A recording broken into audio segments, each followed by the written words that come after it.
BJP-ക്കാരെന്തോ അവിടെ ആൾക്കാരെ കൂട്ടാൻ വേണ്ടി മാത്രമാണ്. ഞങ്ങൾ വളരെ കൃത്യമായി മുനമ്പം വിഷയത്തിൽ നിലപാടെടുത്തിട്ടുണ്ട്. ഞങ്ങൾ മുനമ്പത്തെ ജനങ്ങളോടൊപ്പമാണ്. അവർക്ക് വേണ്ടി കൂടിയാണ് പാർലമെന്റിൽ ഈ നിയമം കൊണ്ടുവന്നത്.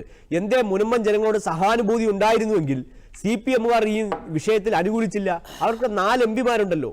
അത് ഇനി 2 പേർ DMK-യുടെ ഭാഗത്തു നിന്ന് സഹായത്തോടെ ജയിച്ചവരും 1 KC വേണുഗോപാലിന്റെ സഹായത്തോടെ കോൺഗ്രസ് സീറ്റിൽ നിന്ന് ജയിച്ചവരാണ്. ഞാൻ അതിലേക്കൊന്നും പോകില്ല. കാരണം ഈ രാജ്യത്ത് ജനങ്ങൾക്ക് യാതൊരുവിധ താല്പര്യവുമില്ലാത്ത ഒരു 5 MP-മാരെ പോലും പാർലമെന്റിൽ അയക്കാൻ ശേഷിയില്ലാത്ത ഒരു പാർട്ടിയായി ചുരുങ്ങിപ്പോയ പാർട്ടിയാണ് മാർക്സിസ്റ്റ് പാർട്ടി. ആ പാർട്ടി വന്നിരുന്നവിടെ പറയുകയാണ് BJP-ക്ക് ജനസ്വാധീനം നഷ്ടപ്പെട്ടു പോയി, BJP-ക്ക് ജനങ്ങളെ തിരിച്ചറിയാൻ കഴിയുന്നില്ല, ഈ രാജ്യത്തെ പിന്നോക്ക വിഭാഗങ്ങളെ പ്രതിനിധീകരിക്കുന്നില്ല, ദളിത് വിഭാഗങ്ങളെ പ്രതിനിധീകരിക്കില്ല.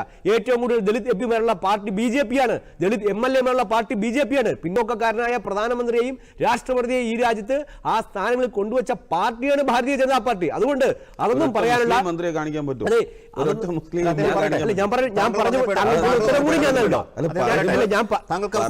ഞാൻ ഒരാൾ പറഞ്ഞതിന്റെ അതിനോട് മറുപടി തരാം. ഈ രാജ്യത്ത് എല്ലാ വിഭാഗത്തിൽപ്പെട്ട ജനങ്ങളെയും ഈ രാജ്യത്തിന്റെ പാർലമെന്റിൽ പ്രതികരിക്കുന്ന പറയുന്ന പരിപാടിയാണ്. അതൊന്നും കാര്യമൊന്നുമില്ല. താങ്കൾ പറഞ്ഞപ്പോൾ ഞാൻ നിശബ്ദനായിരുന്നല്ലോ, ഞാൻ ഇടപെടുന്നു.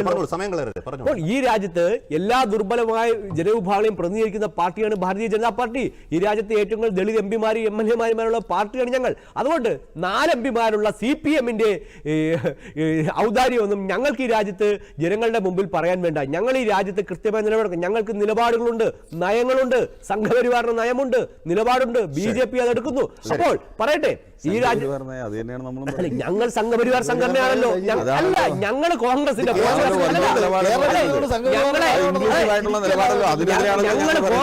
CPM-ന്റെ പോഷക സംഘടനയൊന്നുമില്ല, സംഘപരിവാർ സംഘടനയിലെ ഒരു അംഗം തന്നെയാണ് BJP.